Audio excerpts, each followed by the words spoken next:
అందరికీ నమస్కారం అండి. ఇవాళ మనం నిర్మలగిరి అనే ఒక ప్రాంతాన్ని చూడడానికి వెళ్తున్నాం. అది దేవరపల్లి దగ్గర ఉన్నటువంటి గౌరీపట్నం గ్రామం. ఆ వింతలు విశేషాలు ఏంటనేది చూద్దాం రండి.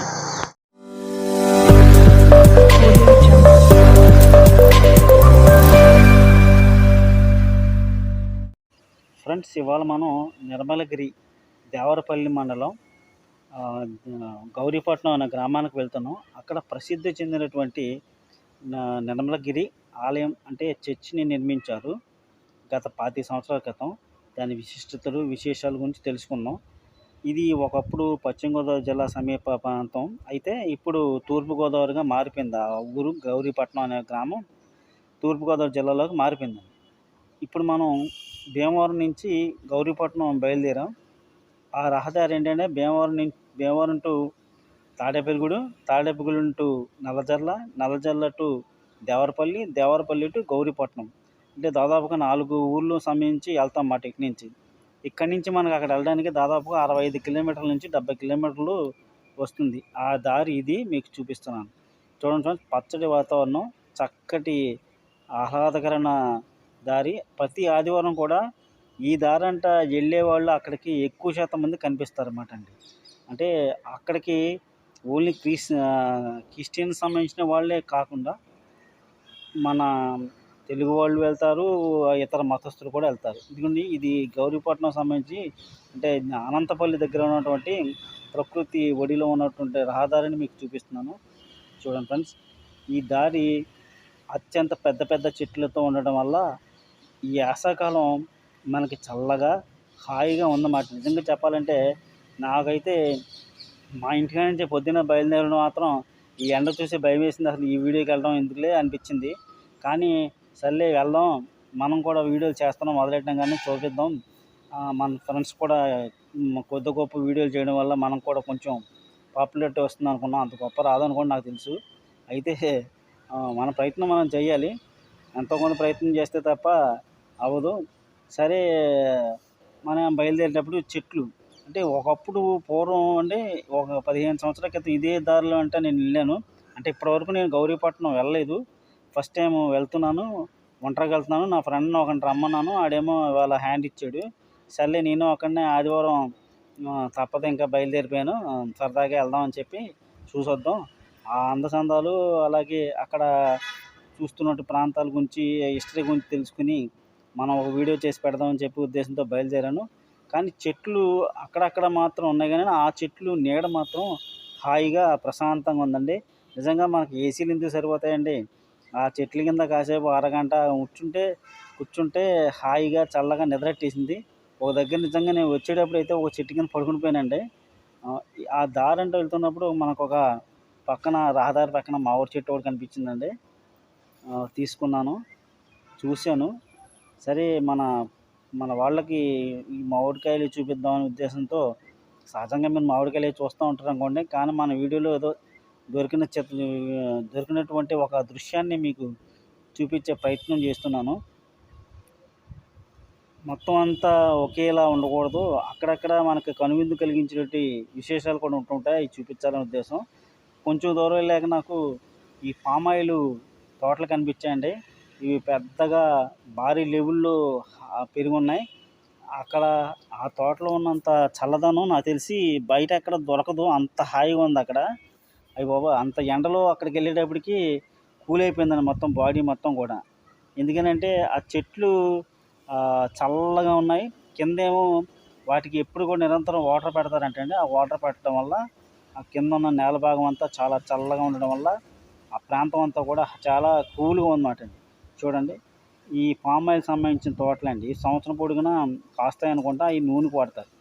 ఆ పక్కనే కొంచెం ఎదరికెళ్ళిన తర్వాత నాకు ఒక పనస చెట్టు తగిలింది. ఆ పనస చెట్టుని మీకు చూపిద్దామని వచ్చాను. ఇవి చిట్టి పనసలు అంటారండి. భారీ లెవెల్లో ఉండవు, చిన్న చిన్న కాయల కింద ఉంటాయి. కానీ తొనలో మాత్రం చాలా చాలా టేస్ట్ ఉంటాయి. తింటే వదలరు. ఈ చిట్టి పనసలు గమ్మున దొరకవు ఎక్కడ కూడాను. మామూలుగా పెద్ద పెద్ద పనసకాయలు దొరుకుతాయి మనకి, చిట్టి పనసకాయలు మాత్రం మనకు దొరకవండి. అది మీకు చూపిద్దామని ప్రయత్నం చేశాను. ఇంకా బయలుదేరదాం. ఇది మన ఇంచుమించుగా ఆ పక్కన గౌరీపట్నంకి ఎంట్రన్స్ దారిలో వెళ్తున్నాం. ఆ గౌరీపట్నం నుంచి కొంచెం దగ్గరలో ఉన్నాం. కాకపోతే ఏంటంటే ఈ పక్కన ఉన్న ఎర్రటి చెట్లు చూసారు, ఎర్ర పువ్వులు. ఇది ఇదివరకు గవర్నమెంట్ చెట్లు అంటారండి వీటిని. గవర్నమెంట్ చెట్లు ఇది రోడ్ల పక్కన పాతేవారు. అక్కడక్కడ వేసవికాలంలో మాత్రమే ఇవి కనువిందు చేస్తాయి మనకి. ఇంకెక్కడ కనపడవు, ఎప్పుడు కనపడవు. ఆ చెట్లు కూడా కొద్ది కాలం అయితే కనిపించే పరిస్థితి కూడా లేదు. రోడ్ల పక్కన ఉన్న చెట్లని నరికివేసి పారేస్తున్నారు. దానివల్ల పర్యావరణానికి నష్టం, ప్లస్ మనకి నష్టం. ఆక్సిజన్‌కి ఎంతో ఇబ్బంది కలిగేటువంటి అంశాలు కూడా ఉన్నాయి. ప్రకృతి ఒడిలో ఉన్న మనము ప్రకృతిని సర్వనాశనం చేసుకుంటున్నాం అనేది నా అభిప్రాయం. నేనేం తప్పైతే నన్ను తప్పుగా క్షమించండి ఫ్రెండ్స్. అయితే కొంచెం దూరం వెళ్దాం. ఇంకా మీరు నమ్మరు కానండి, కొంచెం వెళ్ళే కొద్దీ కూడా రహదారి మొత్తం కూడా మారిపోయిందండి. అంటే ఎక్కువ శాతం ధూళి ఎక్కువ శాతం మనకి ఎదురవుతున్నాయన్నమాట వెళ్ళే కొద్దీ. ఒకసారి మీరు చూస్తున్నారు కదా, రహదారులు అయితే ప్రశాంతంగా ఉంటాయి. ఎందుకంటే హైవే పక్కన రోడ్లు, ఆ పక్కనటువంటి మనం అడవిలోకి వచ్చామంటే అక్కడ ఒక ఆయన కోతితో యుద్ధం చేస్తున్నాడు. ఇవి మీరు చూడొచ్చు ఆ దృశ్యాన్ని. ఏం లేదు, ఎంతకు ఆయన వాటర్ ఇవ్వడానికి వచ్చాడండి వాటికి. ఆయన వాటర్ పోయడానికి బాటిల్ తీసుకొచ్చాడు. తర్వాత వాళ్ళ అబ్బాయి గారేమో ఆ రైస్ ఏదో తీసుకొచ్చాడండి, మరమరాలు అవి తీసుకొచ్చాడు. ఆ దారంటే వెళ్ళేటప్పుడు ఏంటంటే చాలామంది ఏం చేస్తారంటే ఈ వన్యప్రాణులకు సంబంధించి కోతులకు నల్లజల్ల ఫారెస్ట్ ప్రాంతంలో మన వాళ్ళు కొంతమంది రైసు, అలాగే అరటిపళ్ళు, అలాగే క్యారెట్లు, వాటరు అక్కడక్కడ కుండీలు ఉన్నాయండి వీటి కోసం. ఆ ఫారెస్ట్లో మరి ఎవరు ఉంటారు కదా వాటికి, అందుకోసం కుండీలు ఏర్పాటు చేశారు. ఆ కుండీల్లో వాటర్ వేస్తున్నారు. బాటిల్ ఇవ్వడం కోసం ఆయన ప్రయత్నం చేస్తున్నారు దానికి. అయితే ఆ కోతి అసలు నిరాకరిస్తుందన్నమాట. ఆయన్ని పొమ్మన్న టైప్లో నిరాకరిస్తుంది, వెళ్ళిపోమంటుంది. మొత్తం లాగేసి గెంటేసింది. తర్వాత మొత్తం లాస్ట్లో మాత్రం వీళ్ళిద్దరూ వెళ్ళిపోయిన తర్వాత నేను నుంచున్నాను ఏమి జరుగుద్దని. అయితే మొత్తం అన్నీ వచ్చి అక్కడ ఉన్నటువంటి ఆ మరమరాలని, అక్కడ వాటర్ని మనోడు కవర్లో వేసాడు. తర్వాత అవి కూడా తాగాయండి. వీళ్ళు వెళ్ళిపోయిన తర్వాత ఇవన్నీ కూడా గుంపుగా వచ్చినాయి మళ్ళీ వరుసగా. నేను అక్కడ నుంచున్నాను, అసలు ఏం జరుగుతుందని. నాకైతే నీడ కోసం నుంచున్నాను, ఏం చేస్తాయని చూస్తున్నాను. చూసేవాడికి లోపు అన్నీ మళ్ళీ వరుసగా వచ్చి అలా వేసినటువంటి అవి చూసినాయి. తర్వాత క్యారెట్లకి ఏం తింటున్నాయి. ఏమైనా ఫ్రెండ్స్, నిజంగా ప్రకృతి ఒడిలో మనకి ఎన్నో దృశ్యాలు, అందాలు కనిపిస్తూ ఉంటాయి. బయట ప్రపంచానికి మనం వెళ్ళేటప్పుడు మనకి కంటికి ఎన్నో కనపడుతూ ఉంటాయి. నా దగ్గర ఈ మొబైల్ సరైనది కాకపోవడం వల్ల నేను క్లారిటీగా తీయలేకపోయాను అనిపించింది. ఎనీవే మళ్ళీ భవిష్యత్తు మంచిగా తీస్తాను ఫ్రెండ్స్. మనం గౌరీపట్నం ఎంట్రన్స్కి వచ్చేసాం. ముఖద్వారం ముందు గౌరీపట్నం సంబంధించినటువంటి నిర్మలగిరి కొండకి దిగువ భాగంలో ఈ బొమ్మలు ఉన్నాయి. నేను ఎందుకు ఈ బొమ్మల్ని షూట్ చేశాను అంటే దృశ్యం పిక్చర్ని తీశాను. తర్వాత ఇదిగోండి ఫ్రెండ్స్, ఇది నాకు ఒక్కసారిగా లోపలికి వచ్చాక అక్కడ ఉన్నటువంటి పాటలు విన్నాక నాకు చాలా ఆశ్చర్యం వేసింది. ఇది చర్చా లేకపోతే ఒక భారీ వాడో నాకు అర్థం కాల. నిజంగా ఫ్రంట్ నుంచి చూసి నేను చాలా ఆశ్చర్యపోయానండి. ఇంత అద్భుతంగా నిర్మాణం చేసినటువంటి ఈ కట్టడం చూసి నాకు చాలా చాలా ఆనందం కలిగింది. ఎందుకంటే ఇలాంటి కట్టడాలు మన ప్రాంతంలో కూడా ఉన్నాయా అని నాకు చాలా ఆనందం కలిగింది.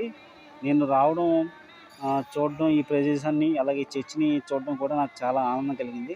అయితే చర్చిని నిర్మించిన వాళ్ళు చాలా అద్భుతంగా నిర్మించారండి. ఇది ఒక రకంగా చెప్పాలంటే ఆకాశంలో ఒక విమానంలో మనం కూర్చుంటే ఏ విధంగా ఉంటుందో అంత ఎత్తైన కొండ మీద ఈ నిర్మాణాన్ని చేపట్టి అసలు ఎలా చేశారో నాకు ఆశ్చర్యం కలిగింది. చర్చిని లోపల సంబంధించినటువంటి భక్తులు ఒకసారి ఎలా ఉన్నారని చూద్దాం అని చూశాను. ఒకసారి మనం లోపలికి కూడా వెళ్దాం. అలాగే ఎంట్రన్స్ భాగంలో కూడా చర్చి సంబంధించి ఇది నిర్మలగిరి కొండ మీద ఈ చర్చిని థామస్ క్లైమెట్ అని ఆయన ఎవరో ఒక 1984లో దీన్ని నిర్మించారంటండి. ఈ నిర్మించిన తర్వాత దాదాపు ఇప్పటికే 25 సంవత్సరాల పైనే, 35 మొత్తానికి పూర్తయినట్టున్నాయి. 25 సంవత్సరాలకి ఒకసారి దీన్ని ఈ మధ్యనే దాన్ని డెవలప్ కూడా చేశారు. ముందు భాగంలో కూడా దీన్ని స్తూపాలు, అలాగే జీసస్ వారి యొక్క విగ్రహాన్ని కూడా భారీ పెద్ద సైజులో పెట్టారు ఇక్కడ ఎదుర ఫ్రంట్. ఈ పైకి మనం ఒకసారి వెళ్దాం, చూద్దాం. నేను ఎప్పుడు కూడా రాలేదు, ఒకసారి లోపలికి వెళ్తున్నాను. మరి తీస్తారో తీనవరో తెలియదు, వీడియో చూస్తున్నాను నేను ఒకసారి. కానీ ఎత్తైన కొండ అంటే కింద నుంచి పైకి వచ్చేటప్పటికే నాకు చాలా నీరసం వచ్చేసింది. పైగా ఎండ ఒకటి, నడినెత్తున వచ్చిన ఎండలో వచ్చేసాను. చాలా నీరసంగా ఉన్నా సరే పైకి వచ్చాను. ఒకసారి లోపల చూద్దాం రండి. లోపల చూడండి. అసలు నిజంగానండి ఆకాశంలో ఏమైనా ఒక విమానంలో ఏదైనా కట్టారా అన్నట్టుగా ఉంటుందన్నమాట. అటు కిటికీలు, ఇటు కిటికీలు, గాలి ఏమో విపరీతంగా వేస్తుంది. జనాలు అసలు కిక్కిరిసిపోయారండి. ఎక్కడ చూసినా జనం. వీళ్ళందరూ సంబంధించిన మతస్థులండి. ఎవరో క్రిస్టియన్ సంబంధించిన వాళ్ళే కాదు. అన్ని మతస్థుల వారు ఉన్నారు. అక్కడ మొక్కుకున్న వారికి సంబంధించి ఏంటంటే పిల్లలు పుడతారని, రోగాలు నయమవుతాయని ఒక బలమైన నమ్మకం ఉందంటుంది ఇక్కడ నిర్మలగిరి సంబంధించినటువంటి. ఇక్కడ విశేషం ఏంటంటేనండి, గొప్ప విషయం, ఇది చర్చిగానే కాకుండా కొంతమంది దేవుడి గుడిలో కూడా ఆరాధిస్తున్నారు. ఇదిగోండి ముందు ఇక్కడ 1984లో కట్టిన తర్వాత ఇప్పుడు ఒక దాదాపు 40 సంవత్సరాలు పూర్తి చేసిన సందర్భంగా మొన్న ఈ మధ్యకాలంలోనే ఇక్కడ ఫ్రంట్ భాగంలో జీసస్ వారి విగ్రహాన్ని భారీ స్థాయిలో పెట్టారండి. అది కూడా మీకు చూపిస్తాను, ఒకసారి చూడండి. ఇది మనం భారతదేశం అండి. మనం ముఖ్యంగా చెప్పాలంటే అన్ని మతాల వారు ఉన్నాం. దీన్ని భిన్నత్వంలో ఏకత్వం అని చెప్పుకోవాలి. రాజ్యాంగం సంబంధించినటువంటి గొప్ప విషయం అది. ఇది ఒక్క మతాన్ని మనం గొప్పగా చెప్పుకోవడం కాదు, అన్ని మతాల వారు సమానమే. ఎవరి మతం వాళ్ళు గొప్ప. కానీ నా మతమే గొప్ప అని చెప్పుకునేవాడు ఎవడన్నా ఉంటే ఆడు మాత్రం మతోన్మాదే. మతం ఉన్మాదిగా మాట్లాడేవాడిని ఉన్మాదే అని చెప్పాలి. మతం ఉన్మాదులుగా ఉండకూడదు. ఎవరి మతం వాళ్ళు గొప్ప. ఇప్పుడు మన హిందువులందరికీ భగవద్గీత, రామాయణం గొప్ప. అలాగే ముస్లిమ్స్కి ఖురాన్ గొప్ప. అలాగే క్రిస్టియన్స్కి సంబంధించిన వాడు మన జీసస్, బైబిల్ వారికి ముఖ్యం. వారి యొక్క వారిని మనం గౌరవించాలి.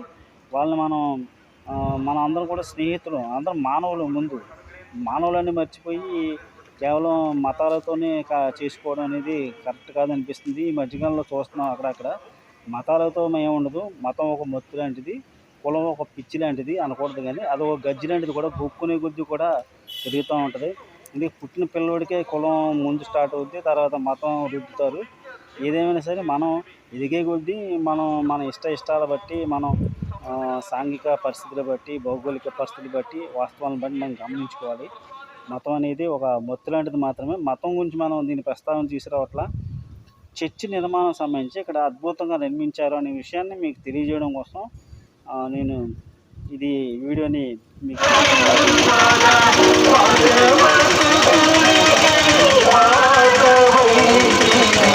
ఒక పర్యాటక కేంద్రంగా ఉంది. చూసారా, అది గాల్లో ఇది ఒక వాడవ లేదా విమానం అన్నట్టుగా దీన్ని నిర్మించారు. దాన్ని చూస్తున్నంతసేపు నాకు చాలాసేపు నేను అక్కడ కూర్చొని ఉండిపోయాను. ఇంకా పైకి వెళ్దాం రండి. పైన మీకు ఒక విచిత్రమైన విషయం ఉందండి. ఈ విషయాన్ని ఏంటంటే మరి నేను చెప్పొచ్చు చెప్పకూడదో నాకు తెలియదు. ఇప్పుడు ఇన్ని మెట్లెక్కి ఆయాసంతో అతనికి నేను పైకి వెళ్తున్నాను. ఎందుకంటే ఎండ అండి, అక్కడక్కడ చెట్లు ఉండడం వల్ల మనకి కొంచెం ప్రశాంతంగా హాయిగా ఉంది. లేదంటే ఈ ఎండాకాలం, వేసవకాలంలో ఇంకేం లేదు, వడదెబ్బ తగిలేసిన. అది ఎలా చూసినా అది మనకు ఒక అద్భుతం కట్టడమేగానే అనిపిస్తుందండి.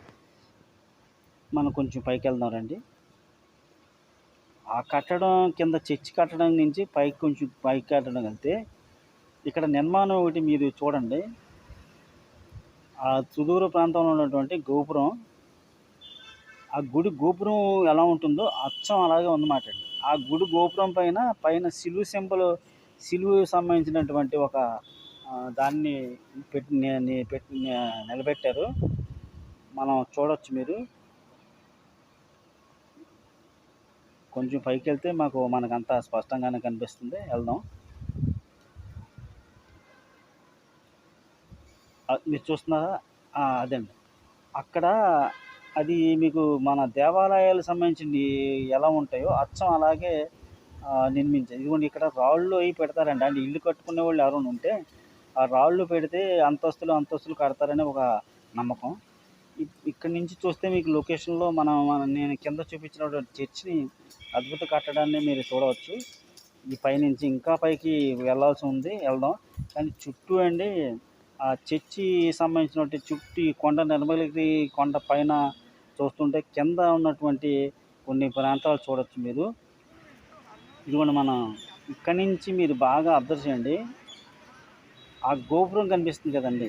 నేను గోపురం గురించి ఎందుకు ప్రస్తావించానంటే, నాకు ఇది కొత్త రావడం వల్ల నాకు ఒక విచిత్రంగా అనిపించిందండి. అది చూడండి, మన దేవాలయాలు, హిందూ దేవాలయాల్లో ఏ విధంగా ఉంటుందో అలా గోపురం ఉంది. ఆ గోపురం పైనేమో మన సిలువ సింబల్ పెట్టారు. ఆ పైకి వెళ్ళి ఒకసారి చూద్దాం. అసలు అది ఏంటనేది నాకు ఇప్పటికీ అర్థం కాని ప్రశ్న. మనం పైకొచ్చామండి. ఇక్కడ పైనేమో గుడి ఉంది. గుడి అంటే అది ఆలయం ఉంది పైన. మనం కింద ఇక్కడ ఉన్నాం. ఈ కింద భాగంలో చాలా ప్రశాంతంగా నిర్మించారు. ఇది ఎలా ఉందంటే ఆకాశంలో మనం నుంచొని కింద చూస్తున్నట్టుగా ఉందన్నమాట. అంత ఎత్తులో ఈ కొండ ఉందండి. సుదూర ప్రాంతం మొత్తం ఎక్కడ చూసినా కూడా మీకు ఏ మూలలో చూసినా ఎక్కడ చూసినా ఇవన్నీ కూడా చిన్న చిన్న చీమల్లాగా కనిపిస్తున్నాయి.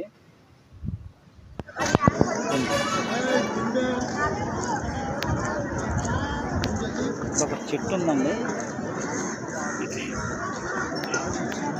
ఈ చెట్టు సంబంధించినటువంటి చెట్టుకి ఏయో వాళ్ళు బొగ్గుల కింద కట్టి కట్టారండి. అంటే పిల్లలు పడుతున్న వాళ్ళు ఈ చెట్టు కింద కట్టి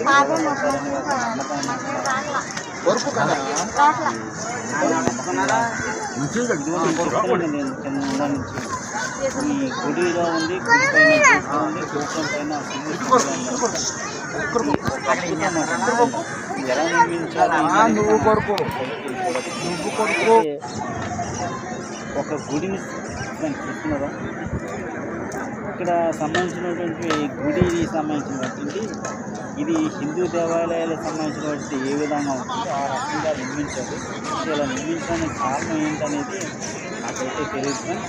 నన్ను డెప్త్గా కూడా అడగద్దు, నాకు తెలియదు. మీరు కామెంట్ కూడా ఈ విషయంలో చేయొద్దు అనేది నా విన్నపం. అక్కడ ఉన్నటువంటి విషయం తెలియజేస్తున్నాను. తర్వాత మనం పైనుంచి చూస్తున్నాం కదా, ఆ కింద భాగంలో చూడండి, మొత్తం అంతా కూడా ఈ అద్భుతమైన నిర్మలగిరి కొండ కింద భాగంలో గ్రానైట్ స్తవకాల కింద మొత్తం సిమెంట్ ఫ్యాక్టరీలు ఇవన్నీ కూడా తవ్వేస్తున్నారు. తత్ఫలితంగా మొత్తం అంతా పొగ, ధూళి అంతా ఆకాశంలో వేస్తూ చూడండి చుట్టూ ఎలాగా తవ్వేశారో. గోతులుగా గుంతలుగా ఉన్నాయి. అక్కడ చెరువులుగా అయిపోయినాయి. ఇదిగోండి సార్, నేను ఇందాక నుంచి ఫస్ట్ నుంచి నేను మొత్తుకుంటుంది ఇదే.